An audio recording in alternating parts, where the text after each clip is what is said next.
Ya, si quieres, pues ayúdanos a grabar. Qué pena, doctor, con ustedes, sobre todo para aprovechar al máximo sus conocimientos y tenerlo acá con nosotros hoy. Perfecto, muchas gracias Sebastián y Helen para que por favor vayan admitiendo algunos que se están uniendo ahora Sí, al final.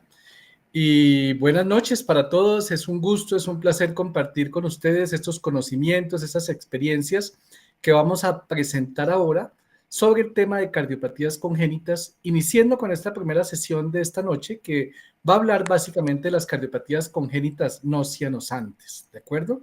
Como ustedes saben, yo soy Manuel Huertas, cardiólogo pediatra, trabajo en la Fundación Cardioinfantil, en Cos Medical Center, soy profesor de varias de las universidades que ven acá y actualmente pues soy presidente del capítulo de cardiología pediátrica de la SIAC, que es la Sociedad Interamericana de Cardiología. Entonces vamos a comenzar con un tema súper interesante, que es el enfoque general, no tengo ningún conflicto de interés, y vamos a empezar por lo que es la definición de lo que es una cardiopatía congénita. Miren que realmente estas son las referencias que ven al pie de la diapositiva. Podemos definirla como anomalía estructural del corazón o de los grandes vasos intratorácicos que de forma real o potencial va a tener un significado funcional y se origina durante el desarrollo embrionario, o sea, en las primeras 7, 8 semanas de gestación y es de etiología multifactorial. Miren que aquí convergen factores genéticos, medioambientales, tóxicos, virales y muchos otros que no se conocen y que pueden originar una cardiopatía congénita. Entre más temprana la gestación, más severa y más compleja puede ser esta cardiopatía. Miren que estas cardiopatías deberían ser diagnosticadas tempranamente, ojalá in útero. Sin embargo, en Colombia todavía nos falta mucho desarrollo en medicina fetal y muchos niños nos siguen llegando sin diagnóstico prenatal. Miren que las cardiopatías congénitas son las malformaciones congénitas más frecuentes. Miren que son alrededor del 1%, o sea, uno de cada 100 recién nacidos vivos puede venir con una cardiopatía congénita. Y se espera que para este año 2023 alrededor de 6.000 niños han nacido y nacerán de aquí al último de diciembre con cardiopatía congénita, lo cual es un valor muy alto para un año. Y de estos solamente el 50% tienen un acceso adecuado, oportuno y un manejo completo de su cardiopatía congénita. Por eso estamos trabajando muchísimo el tamizaje neonatal de cardiopatías para lograr que ustedes aprendan a enfocar un paciente recién nacido, lactante o niño mayor con una cardiopatía congénita, evitando que tenga un curso realmente pobre para su pronóstico y su calidad de vida. Entonces miren que las técnicas de tamizaje neonatal de cardiopatías son totalmente costo efectivas. Les traigo esta publicación muy importante hecha por varios colegas de nuestro país, donde se hace énfasis en cómo el tamizaje neonatal de cardiopatías es muy útil y es validado realmente por expertos y siendo una estrategia costo efectiva. Básicamente se resume en hacer una muy buena anamnesis, muy buen examen físico y la medición de la saturación pre y postductal. Esto nos permitiría diagnosticar tempranamente cardiopatías congénitas críticas. Entonces recuerden que realmente el corazón y los grandes vasos se originan durante el desarrollo embrionario tempranamente, desde la segunda hasta finales de la séptima semana de gestación, se da básicamente la formación del tubo cardíaco, la aceptación de las cavidades cardíacas, la formación de las aurículas, de los ventrículos, de las válvulas sigmoideas y auriculoventriculares, paralelo con la compactación del ventrículo izquierdo y la conformación del árbol coronario con las clasificaciones que ustedes ya conocen o van a profundizar, que son las de Leydin y la de Jacob. Ya con esto entonces tenemos que desafortunadamente uno de cada 100 recién nacidos vivos viene con cardiopatía congénita y hay muchas causas, entre ellas las anomalías cromosómicas. Fíjense esos fenotipos que ustedes reconocen fácilmente acá. Trisomía 21, recuerden que más del 50% de los niños con síndrome de Down viene con cardiopatía congénita, siendo especialmente importante el canal auriculoventricular, la comunicación interventricular, la comunicación interauricular, la tetralogía de Fallot y el ductus arteriosus. Pacientes con trisomía 13 y 18, recuerden que son síndromes muy severos, donde hay malformaciones congénitas múltiples, donde la sobrevida es muy pobre y tempranamente fallecen, pues más del 85% de estos niños tienen cardiopatía congénita importante, siendo frecuente la comunicación interventricular, la coartación de la aorta, las displasias de múltiples válvulas y cardiopatías congénitas complejas. Y miren que las niñas con síndrome de Turner, más de la tercera parte de ellas cursan con cardiopatía congénita, siendo principalmente importante la coartación de la aorta, la más frecuente en ellas, y después la válvula aórtica bicúspide. Y que la válvula aórtica bicúspide puede ser muy frecuente en las niñas con Turner y en la población general puede estar en el 2 a 3% de la población general, la válvula aórtica bicúspide. Sin embargo, si no hay estenosis, no hay insuficiencia, puede diagnosticarse tardíamente y cuando ya se encuentra la alteración, pues cae en el saco de las estenosis aórticas o las insuficiencias aórticas. Pero recordar que como condición, la válvula aórtica bicúspide es relativamente frecuente, 2 a 3% de la población puede llegar a tener válvula aórtica bicúspide. Ya cuando hablamos de anomalías no cromosómicas, miren que tenemos algunos síndromes con fenotipos característicos que ustedes ven acá. Por ejemplo, estos niños abajo a la izquierda tienen un fenotipo característico de síndrome de Noonan. Los pacientes que ven aquí en la mitad, con carita como de duende, que viven felices todo el tiempo, síndrome de Williams. Y aquí a la derecha abajo un bebé con un Marfan congénito, que ahorita les cuento la historia. Entonces miren que en primer lugar el síndrome de Noonan, más del 50% de ellos cursa con cardiopatía congénita, siendo importante la estenosis pulmonar, la comunicación interauricular y las miocardiopatías. Estas miocardiopatías tienen la característica de pueden ser biventriculares. La asociación CHAR, que ustedes conocen, pacientes con alteraciones de coloboma, cardiopatía y otras anomalías asociadas, más del 80% pueden tener cardiopatía congénita significativa, siendo frecuente la comunicación interventricular, la comunicación interauricular y el ductus. En la asociación Bacter, miren que cada vez le vamos asociando más letras a la sigla, más del 70% de ellos tienen cardiopatía congénita significativa, siendo muy importante la comunicación interventricular y la tetralogía de Fallot. Los niños con síndrome de Williams, que es este fenotipo característico que les mostraba acá, más del 70% de ellos tienen cardiopatía congénita, siendo frecuente la estenosis supravalvular arterial aórtica o pulmonar. Es muy raro tener un niño que no tenga síndrome de Williams y que curse con estenosis supravalvular aórtica o pulmonar. Entonces, siempre que tengan alguna de esta cardiopatía, investigar que ese paciente no tenga síndrome de Williams. Y el síndrome de George, recuerden, la de lesión del 22q11, cursa en más del 85% de los casos con cardiopatía congénita significativa, siendo muy importante en primer lugar la interrupción del arco aórtico y segundo, el truncus arteriosus. Recuerden que estos niños cursan con agenesia o hipoplasia de timo, hipocalcemia, muchas veces de difícil manejo por alteración de la paratiroides, inmunodeficiencia moral o celular, más la cardiopatía congénita. Este bebé que les muestro acá es un niño que llegó a otro hospital en Bogotá hace varios años, con un fenotipo característico que ven acá, con un cuadro típico de caquexia cardíaca, falla cardíaca severa, no tenía un diagnóstico previo, tenía una falla cardíaca muy severa descompensada por insuficiencia mitral y aórtica y se documentó que tenía un síndrome de Marfan congénito. Bien que es distinto al fenotipo de Marfan que uno está acostumbrado a ver en pacientes mayores. Entonces no olvidar que existe el Marfan congénito, que tiene una alta penetrancia que puede debutar con falla cardíaca severa por alteración valvular. ¿Qué hacemos en el enfoque clínico del paciente con cardiopatía congénita? Pues comenzamos con lo que llamamos el ABC en la evaluación, anamnesis, examen físico completo, hacer una historia clínica muy ordenada, muy profunda y preguntarnos además si ese paciente tiene cianosis, cómo está el flujo sanguíneo pulmonar, si existe compromiso izquierdo o derecho, si hay un ventrículo dominante y si existe hipertensión pulmonar o no. Eso lo comentamos muy bien en el anterior Congreso Nacional de Residentes de Pediatría, donde algunos de ustedes estuvieron y donde queremos recordar varios conceptos, como por ejemplo, la falla cardíaca, ¿a qué está asociado? Depende de la edad de inicio. Entonces, miren que los pacientes en los primeros días de vida puede haber hipoplasia de cavidades izquierdas, los llamados síndrome de corazón izquierdo hipoplásico, fístulas arteriovenosas sistémicas, interrupción del arco aórtico y regurgitaciones valvulares. Y de la primera a la segunda semana de vida ya pueden aparecer la estenosis aórtica, la coartación, cardiopatías con cortocircuitos izquierda-derecha con hiperflujo pulmonar, que es parte de lo que nos vamos a enfocar hoy, donde es muy importante el ductus arteriosus persistente, que tiene un compromiso mucho más severo en el recién nacido prematuro y que es la causa más frecuente de falla cardíaca en el recién nacido pretérmino. También las anomalías del drenaje venoso pulmonar, las alteraciones coronarias y el truncus arteriosus. Ya con por alteraciones diferentes a cardiopatías congénitas son taquiarritmias, miocarditis, alteraciones metabólicas, sepsis y anemia. Entonces, en el enfoque clínico comenzamos con un examen físico muy completo, muy organizado, donde vamos a evaluar la frecuencia cardíaca, la tensión arterial, cómo están los pulsos, recordar la presión de pulso, que es la diferencia entre la sistólica y la diastólica, el llenado capilar, hacer siempre la saturación pre y postductal. Recuerden, saturación preductal, miembro superior derecho, postductal en miembros inferiores, y los signos de perfusión, cómo está el estado de conciencia, cómo está la perfusión cutánea, si hay signos de hipoperfusión tisular o no, si hay cianosis, y evaluar si hay hiperdinamia precordial y si esta corresponde más al ventrículo izquierdo, al derecho o biventricular, la auscultación de los ruidos cardíacos, evaluar si hay soplos cardíacos, sus características, si hay ingurgitación yugular y edemas.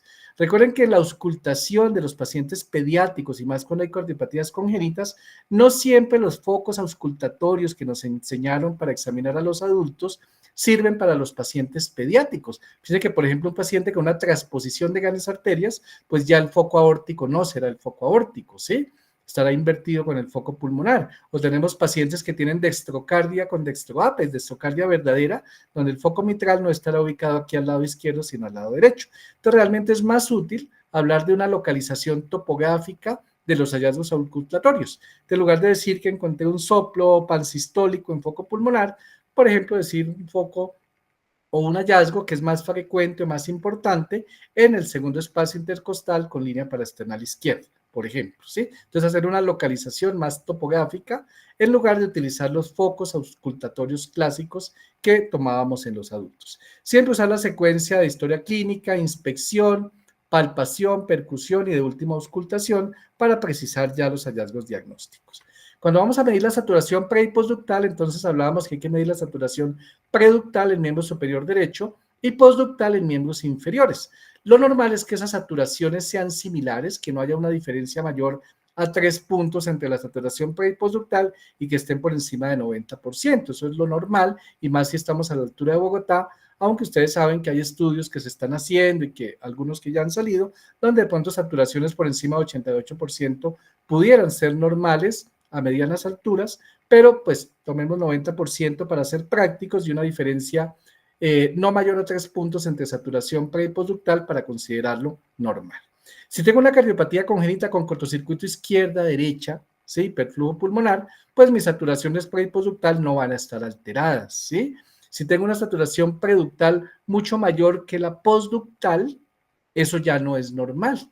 Debo pensar que ese paciente tenga el ductus abierto, cortocircuito derecha-izquierda, por lo tanto tiene hipertensión pulmonar severa suprasistémica, y eso lo puedo anotar ya en la historia clínica. Ductus arterioso permeable, cortocircuito derecha-izquierda, por lo tanto la presión pulmonar es mayor que la sistémica. Eso me explica que la saturación preductal sea normal y que la postductal esté disminuida, porque me está llegando sangre desoxigenada al istmo aórtico que me disminuye la saturación de la mezcla. Entonces, esto me permite empezar a pensar en algunos tipos de cardiopatías que con el resto del examen físico pudiera precisar, complementado con los exámenes de base, radiografía de tórax, electrocardiograma y ecocardiograma. Vámonos al otro extremo, el paciente que me llega con saturación preductal mucho menor que la postductal. Eso no es normal, obviamente es completamente patológico, y en ese escenario, si me llega un niño que satura 70% preductal y postductal mejora 80-82%, pues debería pensar que ese paciente tiene fisiología de transposición, o sea, tiene una discordancia ventrículo arterial, donde del ventrículo derecho está saliendo la aorta, del ventrículo izquierdo está saliendo la pulmonar. Eso me explica que la sangre desoxigenada esté llegando a la aorta, al brazo derecho, a la saturación preductal, pero además el paciente tiene el ductus abierto, cortocircuito derecha-izquierda, que me está llevando sangre oxigenada a la aorta, con lo cual mejora la saturación distal de la mezcla. Eso solamente se ve en fisiología de transposición, o sea, en una detransposición de grandes arterias con el ductus abierto y cortocircuito derecha-izquierda. En ese caso estaría muy orientado ya a este diagnóstico. Recuerden que esta cardiopatía es totalmente ductus dependiente, la de transposición de grandes arterias, y estoy autorizado para no colocar oxígeno suplementario, líquidos basales, porque la hipovolemia será otro factor para que el ducto se cierre, e iniciar prostaglandinas. Entonces vamos a dividir de una manera sencilla las cardiopatías congénitas en no cianosantes y cianosantes. Las no cianosantes, en las cuales nos vamos a centrar hoy, se van a dividir en las de flujo pulmonar aumentado y las de flujo pulmonar normal.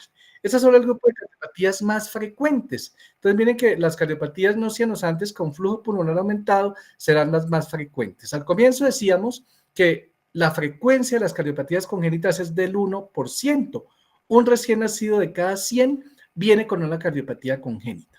La cardiopatía congénita más frecuente en general es la comunicación interventricular, luego está el ductus y la comunicación interauricular. Pero en las ciudades por encima de los 2.500 metros de altura, donde tiene un efecto importante la hipoxia hipovárica, se pueden alterar los procesos de maduración y el cierre del ductus, con lo cual el ductus puede pasar a ocupar el primer lugar en la altura. En general, hablándolo a nivel global, pues la cardiopatía más frecuente será la comunicación interventricular. En este grupo, miren que también tenemos cardiopatías más complejas, como el canal auriculoventricular y una más rara, que es la ventana aortopulmonar. Tenemos también las cardiopatías no cianosantes con flujo pulmonar normal. Entre ellas está la estenosis aórtica, la estenosis mitral, la coartación aórtica y la interrupción del arco aórtico. De estas nos vamos a centrar en lo que es la estenosis aórtica y la coartación aórtica, más las alteraciones de la válvula mitral. Las cianosantes las vamos a dejar para la próxima semana. Entonces, hablamos de cardiopatías no cianosantes con flujo pulmonar aumentado. Entonces, miren que la comunicación interauricular, que la tenemos aquí arriba a la izquierda, básicamente un defecto del tabique interauricular que nos va a generar un cortocircuito de izquierda a derecha entre dos cavidades que son de bajas presiones. En ese caso, la semiología pues, nos va a mostrar básicamente que vamos a auscultar un desdoblamiento fijo del segundo ruido, ya que va a estar aumentado de manera persistente el flujo que llega a cavidades derechas y que atraviesa la válvula pulmonar, lo cual retrasa su cierre. Es inusual tener un soplo característico en CIA, ya que son dos cavidades de bajas presiones y los gradientes de diferencia de presión que desarrollan son muy bajos. Recuerden que la comunicación interauricular más frecuente es la ostium secundum. Otras ya menos frecuentes serán la ostium primum, la tipo seno venoso superior, tipo seno venoso inferior y la tipo seno venoso coronario. La más frecuente es la CIA tipo ostium secundum, la vemos en un buen porcentaje de los pacientes. Generalmente, pues, son susceptibles de manejo médico inicial y generalmente los operamos después de los 3 o 4 años de edad, cuando el defecto es mayor de 8 o 10 milímetros, tienen repercusión hemodinámica y no han tenido pues un curso adecuado. Pacientes por debajo de los 3 años de edad, ocasionalmente tenemos que intervenirlos cuando la comunicación interauricular es muy amplia, no responde al manejo médico, genera bastante repercusión hemodinámica y en esos casos tendríamos que optar por el cierre quirúrgico. Cuando ya tienen más de 3 años y 14 o 15 kilos, esos pacientes pueden ser manejados con intervencionismo y hacer el cierre percutáneo de la comunicación interauricular con dispositivo. Generalmente esos pacientes van a cursar con un cortocircuito izquierda-derecha que nos va a causar dilatación de cavidades derechas. Recuerden que los cortocircuitos de izquierda-derecha pretricuspidios, como la comunicación interauricular, dilatan cavidades derechas, y los defectos postricuspidios, como la comunicación interventricular o como el ductus, me van a dilatar más cavidades izquierdas. En el caso de la comunicación interauricular, entonces tendremos dilatación de cavidades derechas, hiperflujo pulmonar. Generalmente este hiperflujo no es capaz de causar hipertensión pulmonar significativa en la primera década de vida. Entonces, cuando tengan un paciente con comunicación interauricular más hipertensión pulmonar en la primera década de vida, pues no le echemos la culpa a la comunicación interauricular, siempre siendo que busquemos otras causas de esa hipertensión pulmonar, haciendo un estudio completo de otras causas cardíacas, causas pulmonares, causas reumatológicas, genéticas y otras que puedan estar generando la hipertensión pulmonar, donde la comunicación interauricular sería solamente un defecto intercurrente. Ya cuando hablamos de la comunicación interventricular, recuerden que las más frecuentes son las comunicaciones interventriculares perimembranosas, ya luego están las musculares, las del tracto de entrada posteriores y las supracristales, que son más raras. Las perimembranosas, que son las más frecuentes, pues tendremos pacientes con cortocircuito de izquierda a derecha, dilatación de cavidades izquierdas, y la clasificación para catalogar si son pequeñas, medianas o grandes, depende de la comparación que hacemos del tamaño del defecto con la válvula aórtica. En general, si son menores del 50% con respecto al tamaño de la válvula aórtica, del anillo aórtico, se considera que son pequeñas, entre el 50 y el 100% moderadas y más del 100% grandes o extensas, aunque hay otro tipo de clasificaciones que utilizan valores diferentes.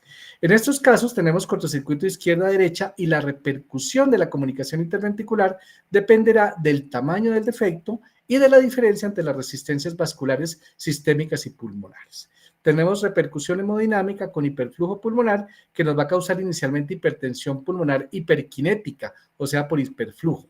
Si no manejamos adecuadamente ese paciente, no cerramos a tiempo el defecto, pues se perpetúa la lesión vascular pulmonar y el paciente va a terminar en una hipertensión pulmonar con lesión vascular pulmonar, resistencias aumentadas hasta que se vuelvan fijas y puede terminar finalmente en una hipertensión pulmonar severa suprasistémica con inversión del cortocircuito, lo cual nos ocasionaría un síndrome de Eisenmenger, que puede pasar en todos los cortocircuitos izquierda-derecha, que no se manejen adecuadamente, que nos generen hipertensión pulmonar hasta que ésta se haga suprasistémica con inversión del cortocircuito. En ese paciente ya, en ese momento, el niño ya tendría un síndrome de Eisenmenger.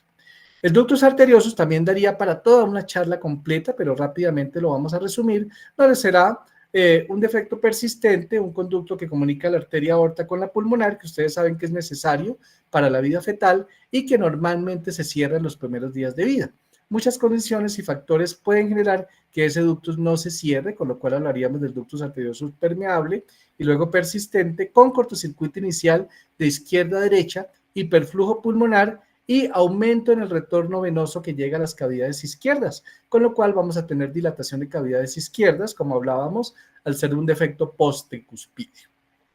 El enfoque diagnóstico y terapéutico cambia dependiendo si estamos ante un recién nacido pretérmino, un recién nacido término o un niño mayor. En el recién nacido pretérmino, pues la repercusión del ductus puede ser notable, con muchas complicaciones. Debemos hacer un enfoque muy dirigido a evaluar si hay repercusión hemodinámica y hacer un cierre farmacológico a tiempo o con otras medidas dependiendo del tipo de paciente. Otra cardiopatía que está en este grupo y que es más compleja ya de las que hemos visto es el canal aurículo-ventricular, el canal AB completo, que lo presento acá, donde miren que hay una suma de varios defectos. Esto es más frecuente en los pacientes con trisomía 21, síndrome de Down, donde vamos a tener una comunicación interauricular, ostium primum, miren la porción inferior del tabique interauricular, una comunicación interventricular del tracto de entrada o posterior y una sola válvula AB común, que generalmente tiene 5 válvulas. Eso me va a generar varios vectores de flujo. Cortocircuito izquierda-derecha a través de la comunicación interauricular ostium primum, cortocircuito izquierda-derecha a través de la comunicación interventricular posterior o del tracto de entrada, e insuficiencia de la válvula AB común, lo cual me va a generar un vector resultante que va a llevar la sangre a las cavidades derechas, ventrículo derecho, arteria pulmonar, siendo de las cardiopatías congénitas que más hiperflujo pulmonar produce y que nos ocasiona hipertensión pulmonar tempranamente. De los niños que tengan canal AB completo hay que diagnosticarlos muy temprano porque después de los 6 meses de edad ya pueden tener hipertensión pulmonar severa con cambios vasculares irreversibles y el paciente se convierte en inoperable. ¿Cómo hacemos el diagnóstico en este caso? Muy fácil, porque será un recién nacido o un lactante que nos llega con síndrome de Down, muy posiblemente. Recuerden que esta cardiopatía es más frecuente en los niños con síndrome de Down. Clínica de una cardiopatía congénita no cianosante, el niño llega saturando normal. Signos de hiperdinamia, más de cavidades derechas, pero también de cavidades izquierdas. Hiperflujo pulmonar, signos de congestión vascular pulmonar. El niño satura bien, le tomamos una placa de tórax y muestra cardiomegalia global. ¿Qué examen siguiente le haríamos para confirmar o más bien para tener una sospecha más alta de este diagnóstico? Pues un electrocardiograma, incluso antes del eco. El electrocardiograma nos va a mostrar en un paciente lactante, por ejemplo, un eje del QRS que debería ser derecho en un paciente normal. En este caso va a ser un eje QRS totalmente desviado a la izquierda con signos de bloqueo anterosuperior izquierdo. Entonces, ese hallazgo electrocardiográfico nos va a dar la pauta para pensar en que ese niño con síndrome de Down, con sospecha de cardiopatía congénita, con cardiomegalia de cavidades tanto izquierdas como derechas, pues tenga un canal auriculoventricular completo y de esa manera lo vamos a enfocar. Ya el ecocardiograma nos confirmará el diagnóstico, nos describirá muy bien las características de los defectos, la calidad de la insuficiencia de la válvula AB común, el tipo de canal auriculoventricular completo, si es tipo A, tipo B o tipo C de Rastelli, y si está bien balanceado o no, dependiendo del tamaño de los dos ventrículos. Ya con esto podemos definir prioridades de manejo y hacer el enfoque para llevar a ese paciente a tratamiento médico y a una corrección quirúrgica oportuna, ojalá entre los 3 y los 6 meses de vida como más edad tardía de diagnóstico y manejo, porque después ya puede ser muy tarde con cambios y signos de hipertensión pulmonar severa irreversible.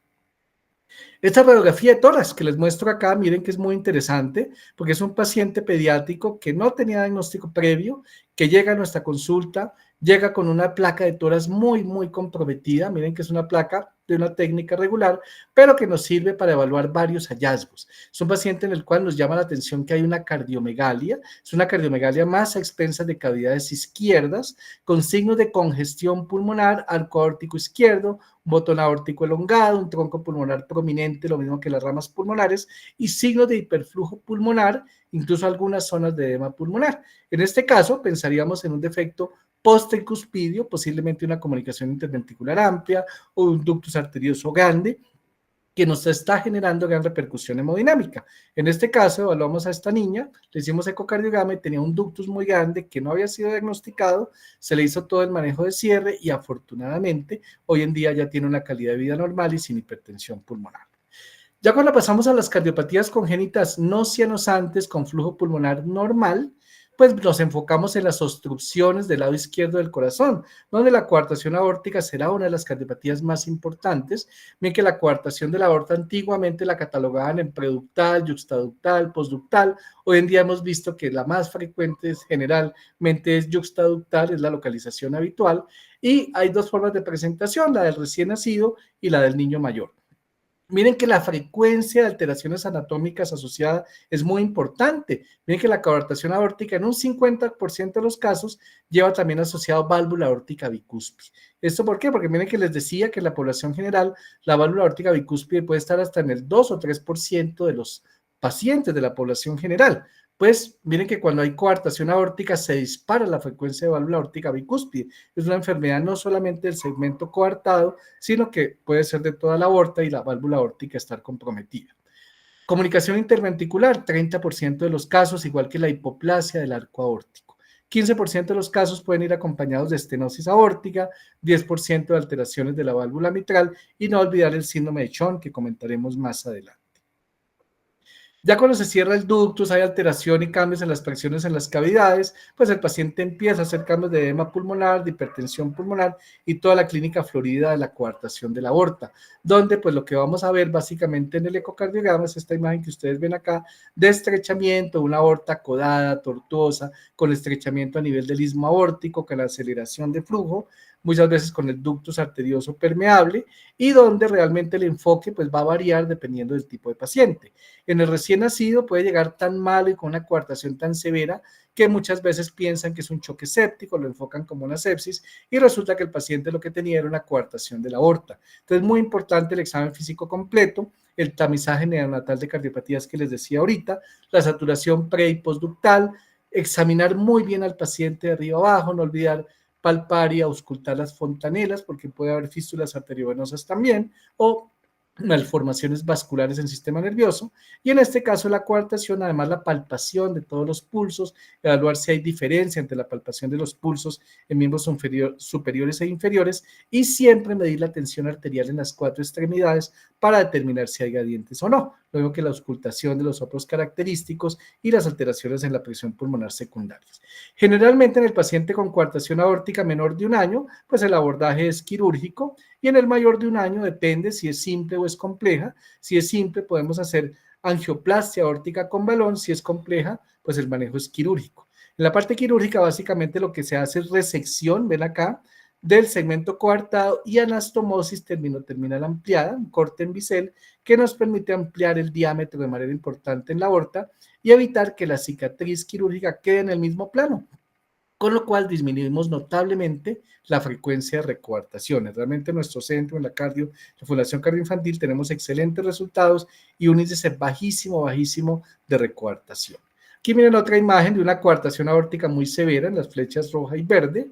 Miren que es un segmento extenso coartado. Este es el ductus, que es muy amplio, prácticamente del mismo tamaño o mayor a la aorta ascendente y que está garantizando el flujo sistémico. En un paciente mayor de 1 año podemos hacer angioplastia aórtica con balón si es una coartación simple. Ven aquí la cintura a nivel de segmento coartado, aquí ya el balón inflado, con lo cual estamos haciendo un manejo por hemodinamia intervencionista de la coartación de la aorta sin tener que hacer un abordaje quirúrgico a través del tórax. La estenosis aórtica, otra cardiopatía muy importante, miren que está definida como una estrechez a nivel de la válvula aórtica, donde puede ser leve, moderado, severa. Cuando es leve tendremos gradientes medios por debajo de 25 milímetros de mercurio, cuando es moderada entre 25 y 40, cuando es severa generalmente gradientes medios por encima de 40, pero estos otros valores que ven acá, más el orificio efectivo y el área del orificio de la válvula aórtica, serán los factores que nos permitirán a nosotros los cardiólogos definir la severidad y el enfoque terapéutico que le vamos a dar a esta cardiopatía. Otro tipo de obstrucciones no cianosantes en el paciente pediátrico, la membrana subaórtica. Miren acá una membranita que está por debajo del plano valvular aórtico, causa la estenosis subaórtica que puede ser leve, moderada o severa.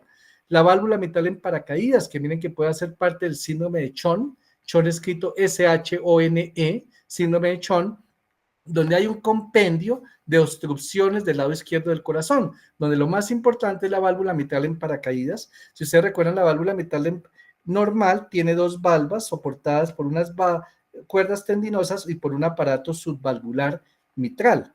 Esas válvulas, esos músculos papilares normalmente están bien desarrollados, mientras que en la válvula mitral en paracaídas tenemos agenesia o hipoplasia de uno de los dos músculos papilares. Eso hace que las cuerdas tendinosas se enfoquen en insertarse solamente en el músculo papilar que esté bien desarrollado y las valvas tienden a dilatarse un poco, dando esa configuración en patología o en eco que simula un paracaídas. Entonces se llama válvula mitral en paracaídas, generalmente cursan con estenosis o con alteraciones de la válvula mitral y van asociados a membrana subaórtica, estenosis aórtica, coartación aórtica, membrana supramitral, configurando un síndrome de Chon completo. Aquí otro paciente que nos llegó una vez a una brigada de la cardioinfantil, donde era una niña ya de 4 años de edad con disnea progresiva. Le hicimos este ecocardiograma y, oh sorpresa, nos encontramos con esta alteración que es un corte atratum sinister. O sea, hay una membrana que me está septando en dos cavidades la aurícula izquierda. La primera persona que vio esto, que describió la patología, pensó que había no dos, sino una, dos, tres aurículas, y por eso le puso ese nombre de cortriatratum sinister en este caso, porque es del lado izquierdo, pero luego se vio que realmente pues tenía un complejo embriológico asociado que nos ocasionaba una membrana persistente que septaba la aurícula izquierda en dos cavidades, pudiendo ser obstructiva. En este caso había un orificio que permitía el flujo anterógrado y a medida que la niña iba aumentando en edad, se fue volviendo restrictivo, lo cual iba ocasionando aumento en la presión de manera retrógrada, hipertensión pulmonar, que pues empezó a manifestar los síntomas de disnea en la niña. Fue cuando llegó, hicimos el diagnóstico por eco, se operó y afortunadamente también hoy en día tiene una calidad de vida muy buena y sin hipertensión pulmonar. Aquí a la derecha vemos otras imágenes de pacientes con síndrome de Chon, con válvula mitral en paracaídas, con estenosis mitral, con membrana supramitral, y aquí otra imagen de válvula mitral en paracaídas con estenosis muy importante que nos genera esta aceleración en el flujo que ustedes ven en la imagen abajo a la derecha. Ya como conclusiones y como mensajes para llevar a casa esta primera aproximación a las cardiopatías congénitas no cianosantes, pues recuerden que el diagnóstico de las cardiopatías debe ser integral y basado siempre en la fisiopatología y la clínica. La radiografía de tórax, el electrocardiograma y el ecocardiograma constituyen los métodos fundamentales de diagnóstico clínico. Debemos racionalizar el manejo del oxígeno, de los líquidos, de los electrolitos, la parte nutricional y medicamentos. Recuerden que en general podemos estar enfrentados a cardiopatías congénitas ductus dependientes o no. La mayoría de las que hemos visto hoy no son ductos dependientes, pero sí la estenosis aórtica crítica, la coartación aórtica severa, la interrupción del arco aórtico y muchas de las complejas que vamos a ver en la próxima sesión pueden comportarse como ductus dependiente. En ese caso, ante la mínima sospecha de una cardiopatía de ductus dependiente, debemos no colocar oxígeno suplementario, hacer un manejo responsable de los líquidos evitando la hipovolemia y colocando prostaglandinas tempranamente para mantener el ductus abierto y poder lograr estabilidad en ese paciente mientras lo valora el cardiólogo o mientras lo podemos remitir a un sitio de referencia.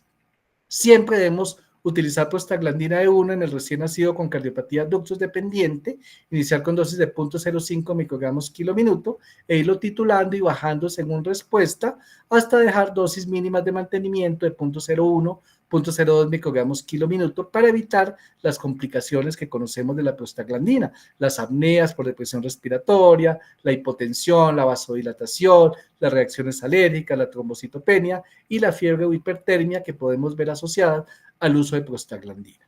Miren que siempre debemos proporcionar un manejo adecuado, manejo médico, tratamiento quirúrgico o intervencionista de alto nivel en el momento indicado y en centros de referencia que tengan experiencia, que nos garanticen buenos resultados para nuestros niños con cardiopatías congénitas. Y como siempre, el manejo debe ser inter y multidisciplinario en todos estos casos. Eso es lo que nos garantiza que esos pacienticos tengan un feliz término.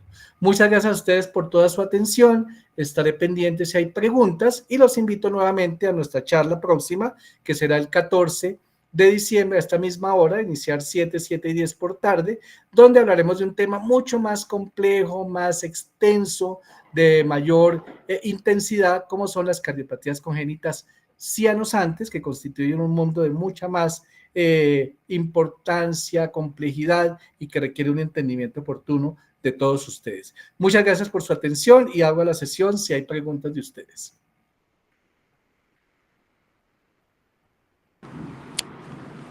Doctor, muchas gracias, muy amable por su intervención.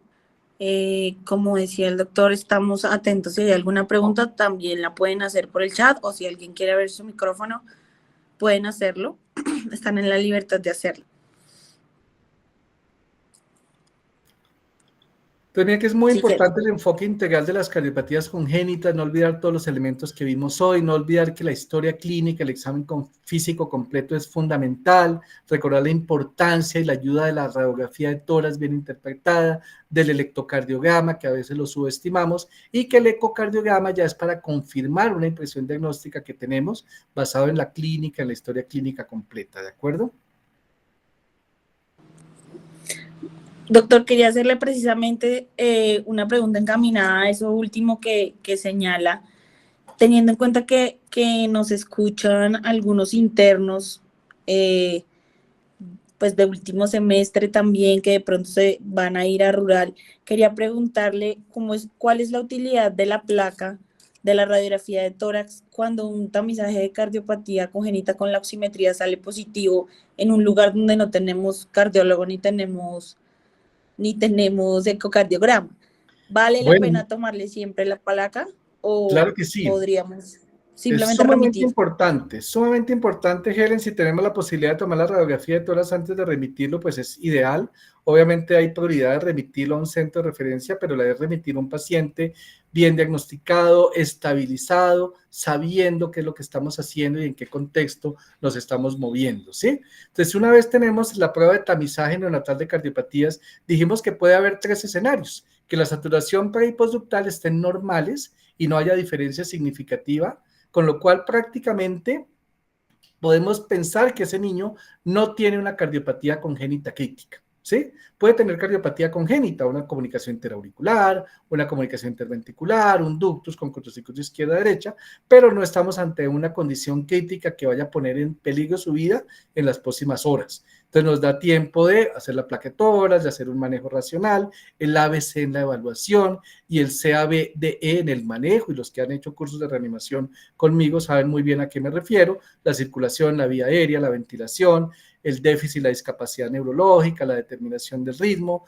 la desfibrilación temprana si es necesario, la evaluación, exposición, control térmico y siempre fármacos y familia, como ustedes saben. La placa de tórax nos va a ayudar muchísimo, ¿sí? Si tengo una saturación preductal mayor que la postductal, les decía que puedo intuir o pensar que el ductus arterioso está permeable, que el cortocircuito es derecha-izquierda, por lo tanto el paciente tiene hipertensión pulmonar severa suprasistémica. Ya la clínica, el ecocardiograma, la radiografía de tórax me ayudarán a profundizar en el diagnóstico y mirar si el niño tiene una coartación muy severa, si tiene una interrupción del arco aórtico o una cardiopatía más compleja.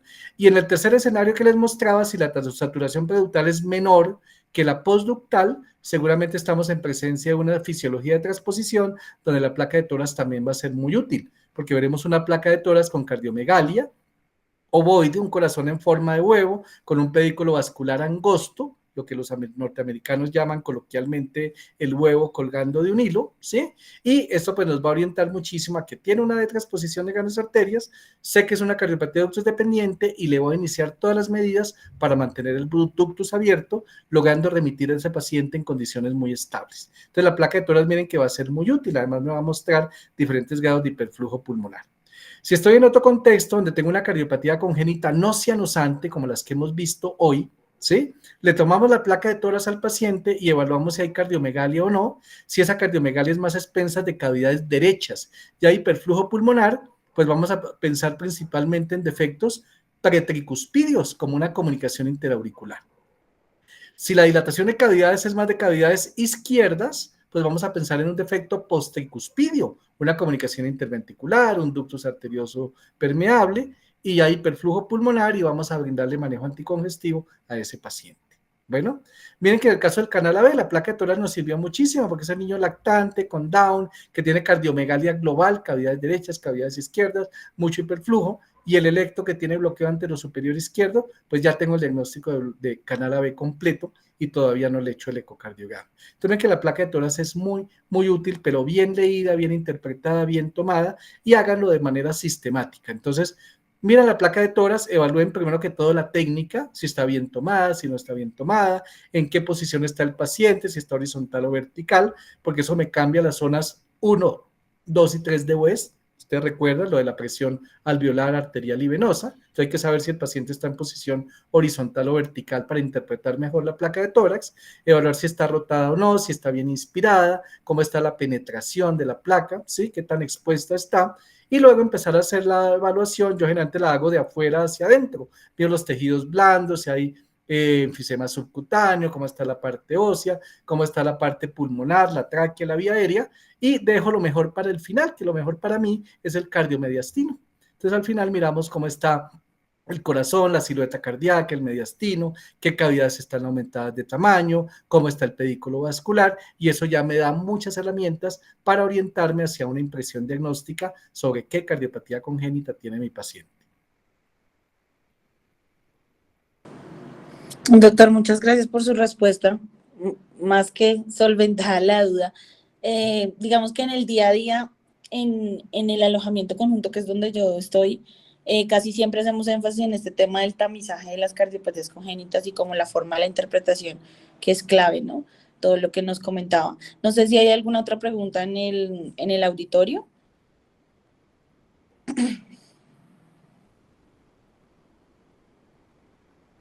Creo que no. Están Bueno, creo que ha tímidos. quedado muy clara la exposición, creo que todos Sí. ustedes han entendido mucho el mensaje. Realmente el mensaje es que no le tengamos miedo a las cardiopatías congénitas, lo importante es que estudiemos, que seamos muy conscientes cuando estamos valorando a nuestro paciente, que le demos toda la importancia que tiene la valoración clínica, el examen físico, que sea cefalocaudal, que no omitamos ningún detalle en la historia clínica y el examen físico, y que nos ayudemos muy bien de la radiografía de tórax, del electrocardiograma y de las personas que pueden saber más que nosotros y que nos pueden ayudar. Entonces saben que cuentan con todo mi apoyo, muchos de nuestros residentes y que hoy son pediatras, pues están en comunicación, nos mandan casos, nos comentan casos y pues estamos bienvenidos a ayudarles en lo que sea posible. Doctor, muchas gracias por su participación, por su compañía el día de hoy y qué bueno conocerlo a través de este medio y le agradezco muchísimo. Muchos de nuestros, digamos, acompañantes y asistentes a la charla el día de hoy precisamente también mencionan eh, lo que les señalo, que es unos conceptos muy claros, de forma que nos los haga ver mucho más prácticos, que a veces, como dicen, no siempre es fácil como en el día a día. Doctor, muchas gracias y como usted señalaba, entonces quedamos para de hoy en 8, ¿sí? El No, 14. va a ser el 14, el jueves 14 Ah, sí, a las tiene toda la 7 p.m. razón, más de 8 días. Sí. Sí, sí, señor, 9 días. La idea es empezar hoy puntualmente, hoy, digamos, por esperar un poquito más personas, empezamos un poquito corridos, pero la idea es sí, más tardar 7:10. Muchísimas gracias a toda la audiencia, doctor, espero que le haya gustado acompañarnos y lo esperamos entonces el Claro 14. que sí, ha sido un gusto compartir con ustedes, un saludo para todos, espero que esto aporte muchísimo en su formación como pediatras o como médicos y nos vemos entonces el 14 para hablar de un tema más complejo que este, que son las cardiopatías congénitas cianosantes. Un saludo y feliz noche para todos. Doctor, muchas gracias por todo. Con Muchas gusto. gracias. Muchas gracias, doctor. Con gusto, feliz noche para todos.